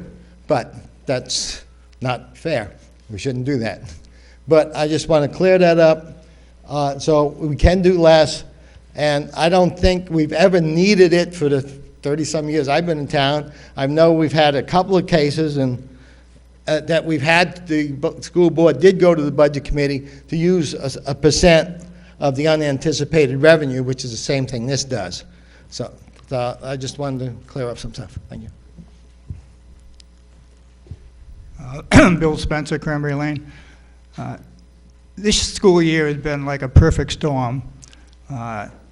operating under the default budget, new administration in SPED, and with a lot of issues there to be corrected, that caused a lot of the issues that we're talking about today, and is a major reason why we're depleting the reserve funds that we've had.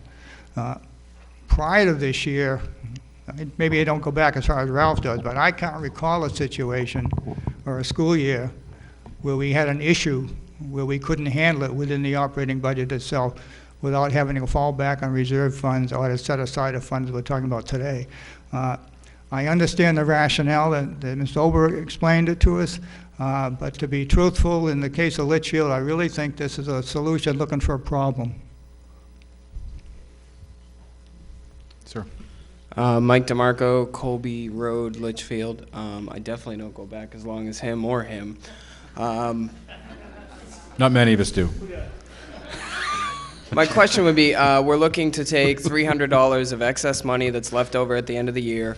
We want to put that in an account in case we have an emergency and use that money to fix a boiler, roof caves in, parking lot gets a sinkhole, who knows. The one board member or budget committee? Budget committee member that didn't want this. My question is, what is $300,000 to approximately 9,000 people in this town per person?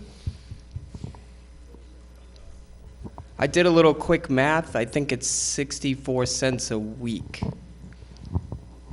So I will pull $1 out of my pocket for that. I think that 52 times.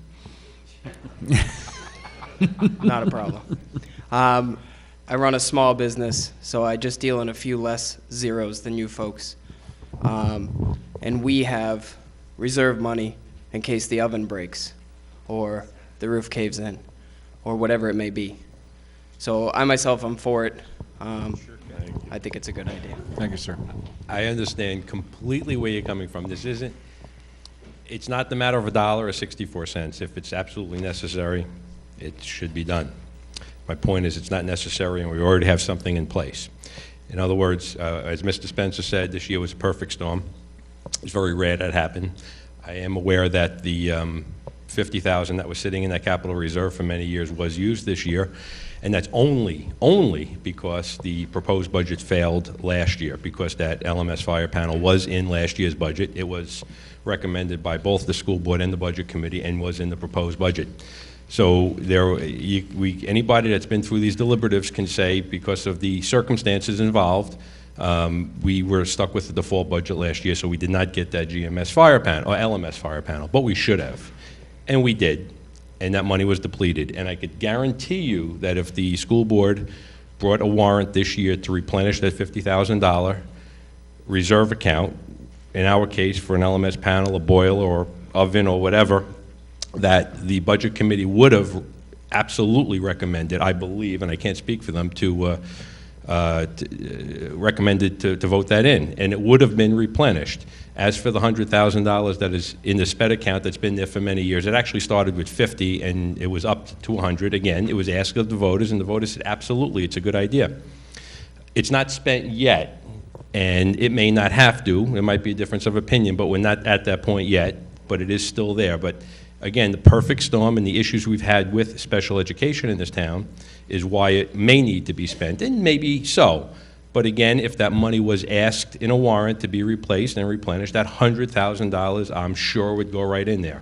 So it's not a matter of, the money, because it's a good idea to have the reserve. This is a different kind of reserve, different philosophy, different set of standards, different set of rules. So we all agree we need a reserve for these emergencies. We have them in place now. The disagreement, at least for me, is with this new reserve and the amount and the way it fluctuates and so much other involved with it. The lady that spoke earlier said that it's not a slush fund. At the end of the year, if we don't use this money, does it stay for next year? Okay, and it's not going to increase unless you gain interest in the account or whatever it is, or decrease unless you decide you need to use it. So I guess I would have to say that if everyone's willing to pull 64 cents out of their pocket 52 times. Okay, just so everybody understands where the money would come from to begin with. It comes from the undersped of the existing year's budget. So it's not even extra excess, money. Or, excuse me, or excess revenue. So if the underspend is $50,000, that's what we have in our budget at the end of the year, we can put only that $50,000 into the account. If we have some excess revenue, we could decide to take that also. It just can't exceed 306, but you have to have 306 left to be able to put into it. So it's money the taxpayers have already paid. It's not extra tax money they're going to need to pay to fill this account. They've already paid it, right? Yes, they have paid it in the, So yes. it's a difference of their tax refund, if you will, at the end of the year, of them getting that 64 cents 52 times. Well, it's not so back much to a them. tax refund as either a tax reduction or less of a tax increase depending on A check how in the mail numbers at the fall. end of the year. Okay. Thank you. The floor is yours, Ralph. Thank you. I just want to also, something the school can do with their budget versus what the town can't do. The school budget, we're voting on ahead of time. This March, we're voting on a school budget for next year, the year that starts July 1st. So, and this has happened before, what the school can do, if, for example, they see something happened, say in December, and they need $50,000, they can put in the March warrant a supplemental budget for that, for the current year. The town does not have the possibility of doing that. The school does, and they can put, and we've done that in the past. I believe it was maybe 10 years ago, a $75,000 supplemental budget for the current year. The schools can do that. Towns can't. I just want to make another way where schools can fix things that break. Yeah, but the town already has a fund that they can go to. No, they can't. The town has a reserve, but the reserve has got to end the same as it starts with. The town can only, if an emergency comes up, they cannot use that money. They have to also use unanticipated revenue according to 32:11. Andrew Cutter, 6 Moose Hollow Road. Speaking as a budget committee member, I'm in favor of this article. I think it provides a little safety net, a little reserve to cover some of those unanticipated expenses that we may not foresee. I know some other committee members might disagree with this, but I am in favor of the overall wording of the article. However, I am not in favor of the percentage that is included in the article. Therefore, I would like to make a motion to amend Article 3 to remove 2.5% and to change the language to read not to exceed $100,000 in any fiscal year. We have a proposal to change the wording of Article 3. Do we have a second? We have a second. Further discussion on the proposed amendment. Yeah, in my opinion, I think there's just a further opportunity to reduce our exposure and potentially save us from any unanticipated consequences with this. I have familiarized myself with the laws and the RSAs that are included in this article, and I believe there are some loopholes and some gray areas. And I think by limiting it to a fixed dollar amount instead of a percentage, keeps it at a cap and keeps it at a fixed limit for us to, as a community. Also, I'm sorry, I didn't ask. Can you submit Mr. Moderator? Say again? Legal counsel says it has to be a percentage. Correct. I was going to Of net verify assessed that. value. Because you don't know what that 100,000 could equal. It could be more than. Right, so it needs to be a percent number. Sorry, is it needs to be because we want it that way, or must it be that way by law? By law. Okay, so it's That was the a intent. non-motion. That was the intent of the law. I believe you could change the percentage. Yes. But you can't change it to a dollar amount. Okay. That's- Because in the future, that dollar amount may exceed So, what the law said. As a matter of procedure, the motion is out of order, right? Okay.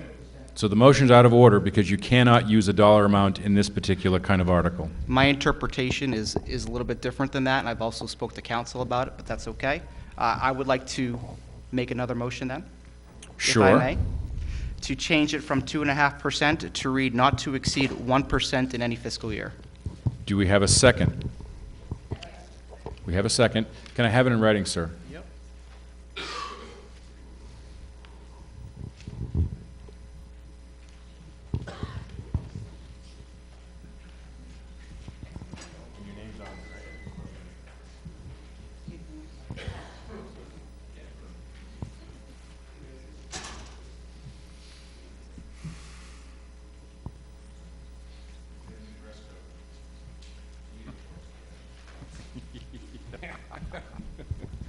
Okay, so Future leader. we have a motion on the floor. Shall the Litchfield School District, to change Article 3, shall the Litchfield School District vote to authorize indefinitely until rescinded the retention of year-end unassigned general funds in an amount not to exceed 1% in any fiscal year for the purpose of having funds on hand to use as revenue source for emergency expenditures and over expenditures under RSA 32:11, or to be used as a revenue source to reduce the tax rate in all accordance with RSA 198(4)(b)(2). Further discussion, sir, any more? No, point made. Discussion on the proposed amendment. The school board doesn't endorse the change. Yeah. Okay. So? I'm just letting you know how the school board sounds. Sir, is it legal? It's legal. Okay. Yeah. So this is discussion on the proposed amendment, the 1% change, not on the article in general. Okay. Whether you On the change. on the change. Okay, to get a better understanding, and it's on 2012 tax rate-based school budget, right? Now, this particular tax rate, is it on the property tax rate that you're going to be collecting this 1%? So it's 1% on, what's the percentage on? Define It is the 1% It's on the right now. We're net low- we're low. assessment. Steve, you want to explain what the net assessment is for us? Let's say this year you'll collect $13 million. Every year, the Department of Revenue Administration, as part of the tax rate setting purpose, will give us what our net assessed value is for this purpose. The net assessed value is the amount the voters voted, which is reported on the MS-22. So it's the bottom line budget that the voters vote and approve, less anticipated revenues, which is the forecast we give the Department of Revenue Administration, less the state adequacy grant. So the net of those three numbers is the net assessed value, and then the DRA will take whatever percent, whether it's 1, 2.5, calculate that, and then they will let us know this is what we would be allowed to withhold as a maximum. Okay, so this is going to continue like every year you're going to be collecting. So say, for instance, next year our taxes, well, you'll collect like... Hold on. It doesn't build on itself. Not on the property It doesn't, tax. let's say this year, again, going back to the example, it's $306,000 in 2012. Correct. In 2013, it's $312,000. Okay, if you had $306,000 in there, you could only add $6,000 to it. You can't exceed $312,000 in that account. So it's not like you can have $306,000 and next year have $312,000. That $312,000 is the maximum amount that you can have in there that you can have. So if you're at that number, you cannot add to it. And if the number went down, for whatever reason, let's say the net assessed value went down to $250 and you had $312, you need to return that $62,000. You And cannot the- exceed the 2.5%. Okay, so that's going to continue every year. What, say for instance... Well, it's not there. The school board could elect. The school it's board could voted. elect that said, okay, we have a shortfall in revenue this year, like we have. The school board could say, we have $306,000 in the account. We are going to send that back. So we're going to make that number next year 0%.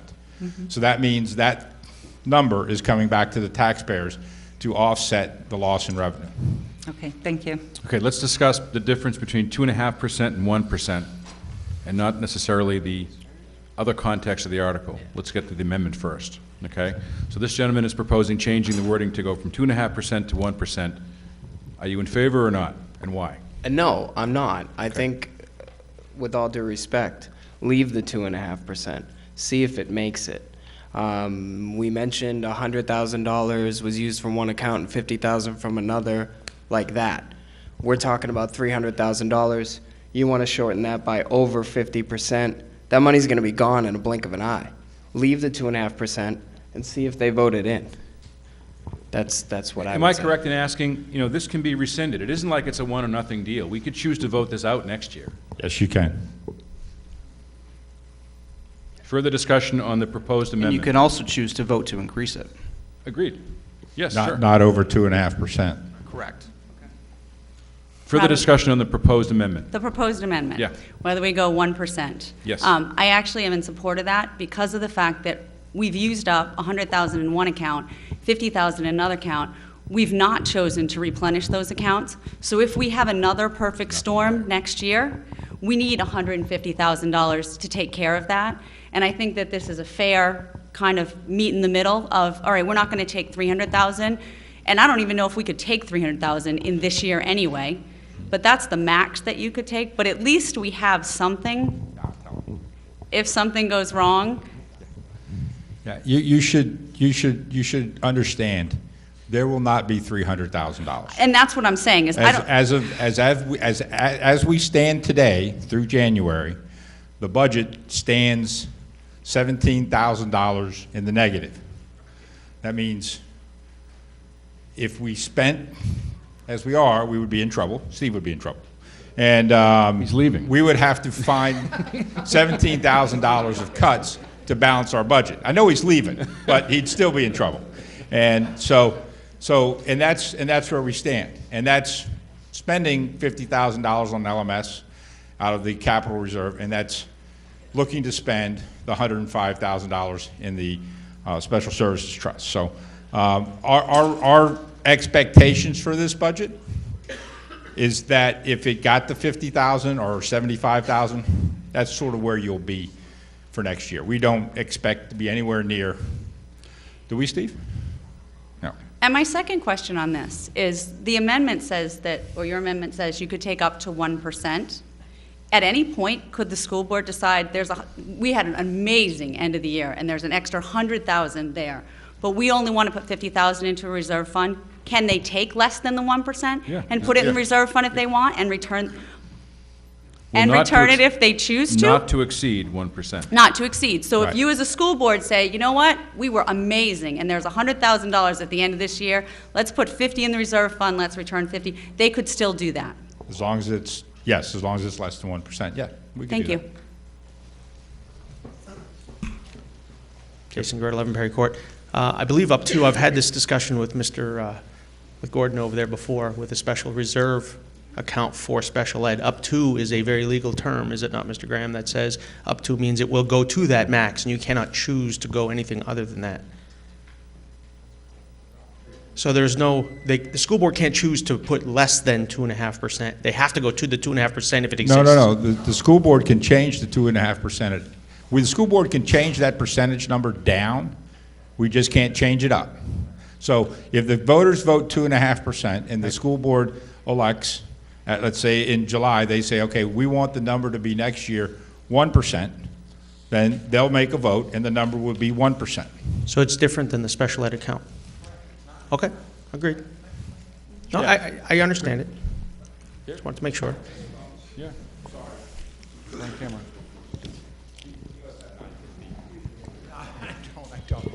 I was trying to get Gordon up, that's why I asked. No, for clarification, this is not an account. It's not a fund. It doesn't go anywhere. It's a balance sheet account. That's all it is. It's a balance sheet account. It stays on the balance sheet.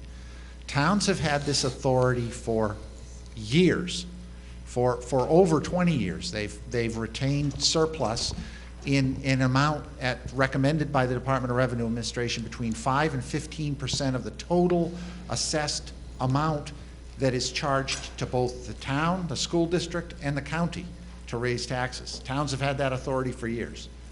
This is the first time that school districts have been given this authority by this new legislation that was passed last year. And again, it's very important to understand this is not an account, it's a revenue amount. And as the chair told you, this amount is determined annually. So at whatever percent you set this at, can't exceed 2.5%, but at whatever percent you set this at, it will be determined annually how much money the district can retain on its balance sheet. And don't forget, the purposes of the fund can be used to reduce taxes, which allows the school board to apply whatever amount is in that account to reduce taxes and return it to the taxpayers in the event that there's a loss of revenue, like you were anticipating this year. they can use that funds to reduce the tax rate, or the other option to use that revenue is as a revenue source to allow you to exceed the amount that you are authorized to expend in the course of the year, going through the procedure as it was described, to go through the Budget Committee and ultimately to the Commissioner of the Department of Education for permission to expend that money. Okay? And I think you may have just answered part of my question. So is there anything in this proposal that cannot currently be done with existing law? In other words, the school board can now return any amount of end-of-year fund balance to the town. They can do that. They can establish... They have to. No, I understand that. Well, they can That's spend a big it. difference. No, John, they can spend it. You said they can, and technically we cannot. We have to. Or Big spend difference. it. You can we spend it. wouldn't ask for this if we could hold the money. John, I know, but you can spend it. End-of-year monies you can spend. But you just can't say I'm going to spend it. You sat in these meetings. You know the rules. You can't just arbitrarily say I'm going to spend it here. No, I'm saying is there could be an encumbrance, and you could spend the end-of-year money. You could, but there's certain rules to the encumbrance too, Jason. No, I understand. What I'm saying, John. You're really trying to muddle this up to make it very confusing. I'm not. I'm trying to ask a question. I'm saying that. Ask it. Okay. Can we not return the money to offset taxes? Can we not use the proper procedures to spend the end-of-year encumbrances? Can we not establish as many funds as the town just did to get rid of their contingency fund? They have multiple accounts to account for all of these things, but they're for very specific things. We can do all of these things now. We talk about, and we can refill these funds, as these fund balance, or these reserve funds, special reserve funds, as needed. We can do all of these things now. So why do we need to change that? So that's a good question for the purpose of the article. I want to talk about whether we want to go from 2.5% to 1%. Okay? Go ahead, sir. Can I again, on the 2.5% to the 1%? Yes. Hold on 1 second. Mr. Garrett, that's incorrect. We can't just arbitrarily at the end of the year put money back into the capital reserve or back into SPED because we used it this year and we have money left at the end of the year. I capitulate. You'd have to ask the voter. Correct. And we're asking them now. Again. Yep. With all due respect, before we muddle some more and go on and on and on, and with all due respect to Mr. Cutter, Everyone's respectful here. Okay, how do I force the vote so that we can decide 2.5 to 1%? Can I call the question? We have a motion to call, to discontinue discussion of the proposed amendment to change the numbers from 2.5% to 1%. Do we have a second? Second. All in favor of closing further discussion? Aye. Aye. Sorry. Okay. So now, the question is, all in favor of the proposed amendment to change from 2.5 to 1%, please say aye. Aye. Those opposed say no. No. Mm. I'll get my voice away from the microphone. Yeah, take away from the microphone. Sorry. You want to Can I ask that you hold your pink slip up, please, and I'll do a quick. All in favor? Yellow. This is not pink. This is yellow. All in favor of the proposed amendment to change from 2.5 to 1. Hold your yellow sheet up.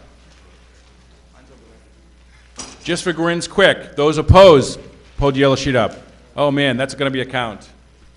So all in favor say, oh, stay up there, the nose, stay up. Way up high, don't wave them, but keep it still. It's your nose. 1, 2. You don't have yellow. Okay, don't forget that. 1, 2, 3, 4, 5, 6, 7, 8. Are you up or not? I'm up. 9, 10, 11, 12, 13, 14, 15, 16, 17, 18, 19, 20, 21, 22, 23, 24, 25, 26, 27, 28, 29, 30, 31, 32, 33, 34, 35. Yes, you're on, John. That's it. 35, no. All in favor of the change, up. You said 35, good number? Yep. 35, no. So, 1, 2, 3, 4, 5, 6, 7, 8, 9, 10, 11, 12, 13, 14, 15, 16, 17, 18, 19, 20, 21, 22, 23. It's yellow.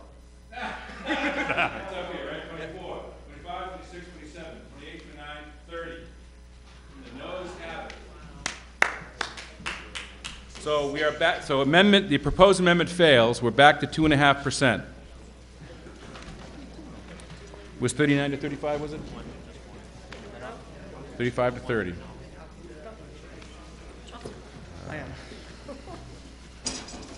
There you go. Okay, so we're back to the Article 3 as written.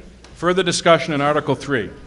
Only because I didn't get an answer because you corrected Go. me in saying, so is there anything, or please explain to me, what is new in this that we cannot do now in existing law? The whole thing. I mean, everybody's sort of explained it. Liz explained it. Our attorneys explained it. Basically, there may be parts that overlap in existing law, but this allows for the creation of a fund that, if is necessary, has certain steps, as I said earlier, that removes that process from the school board, moves that heavy burden onto the budget committee, and then onto the New Hampshire Department of Education. So that if this money is necessary, there are proper steps to go about, one, protecting the taxpayer, keeping the school board out of hot water, and solving any issue that may occur that we don't see coming down the pike. Sir. William Barrett, 53 Pilgrim Drive. My question, Mr. Moderator, is regarding the position of the Budget Committee. It seems to have changed from 7 to 1 since the start of this. There seems to be other members, and Mr. Spencer, I believe, mentioned they'd be meeting after and they'd come to some different quorum. How will that be reflected in the article and ultimately on the ballot as it stands? Sure. Thank you. Okay, good question. The Budget Committee, if we meet after the meeting, we will re-vote. Once we re-vote, the vote that we take will be shown on the article as voted after tonight's meeting. So on Tuesday voting day, the appropriate numbers will be placed on the ballot. You were up next, sir. By all means. Ma'am, here you go. I just want to say that I think it's a good thing to do it, to change it, because of the dissension that we have around all this money. So I just feel like, it's another effort towards, getting along. So that's what I think. Okay. Mr. Piscucci. Oh, no, would you mind? He was up. Absolutely. No. Yeah, go ahead. Go ahead. Oh, no, pardon me. Oh, no. I just wanted to throw, this is new to me. I came Saturday to the town one. It's all new to me. Good questions you came Saturday with. We seem to be in favor of the town doing a similar thing on Saturday, having a reserve fund in case of emergencies. Mhm. Everybody seemed to be happy about that. I just want to throw that out there. I think we should have the same thing for our students. And with that said, I'm all done with this. Sir. Chris Pascucci, 12 Colonial Drive. First, what was spoken about at the town on Saturday was something totally different. It's actually what we already have. It's reserve funds specific. So we actually already have that. And actually, I am in favor of that, which is what I spoke to. Having said that, I hope this isn't a case of just more, because if that is the case of more, we might lose everything. We're clearly at a divide here. Now, this dollar amount is about $306,000. As Mr. York already spoke to, and the school board agrees, we'd be lucky if we could put $50 in this account at the end of the year.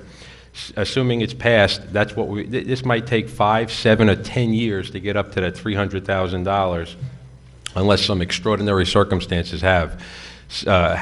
I want to make the case, too, that these reserve funds that we've had so far, there's been $150,000 in them between the two, and they've been there for years, and we only needed them this year, which we all call the perfect storm.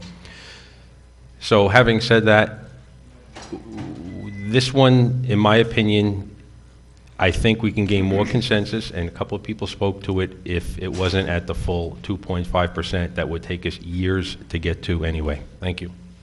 Mr. Reed. I move we end debate on Article 3. We have a second. All in favor of ending debate on Article 3? I like that wording, by the way. Please say aye. Aye. Those opposed say no. Okay. So we're finished debating Article 3.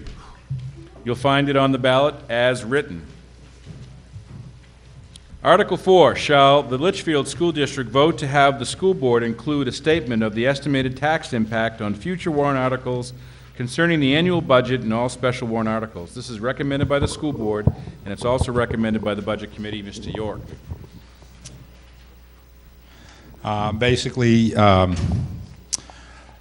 vote for it. This is just an article that allows us to put in the each article what the impact is to the tax rate. Fairly simple. Yep. New state law that requires voter approval for this to occur. So Mr. Garrett, do you have any vote for it. questions? Sorry. Mr. Further discussion on Article 4? Sir. William Barrett, 53 Pilgrim Drive. What happens if it doesn't pass? It's a state requirement, so why is it on the ballot? Well, it's only a state requirement that you have to vote for it. If you don't vote for it, then we won't put the numbers on in the warrants. Okay. If you don't want to know, then don't vote for it. Any further discussion on Article 4? Are you walking to the podium? You're not. Okay. So you'll find Article 4 on the ballot as written. So we're coming to a close. So the warrant articles discussed tonight will appear on the ballot as written or amended, and there were no amendments, so as written. Voting day is at Campbell High School on Tuesday, March 12th, 7 a.m. to 7 p.m. Don't come at 8 o'clock in the evening. Come at before 7 p.m. in the evening. I'd like to entertain, or would somebody like to make a motion to close the meeting tonight? So made. Those in favor say aye. Aye. Those opposed say no. Have a nice evening, everybody. Thank you.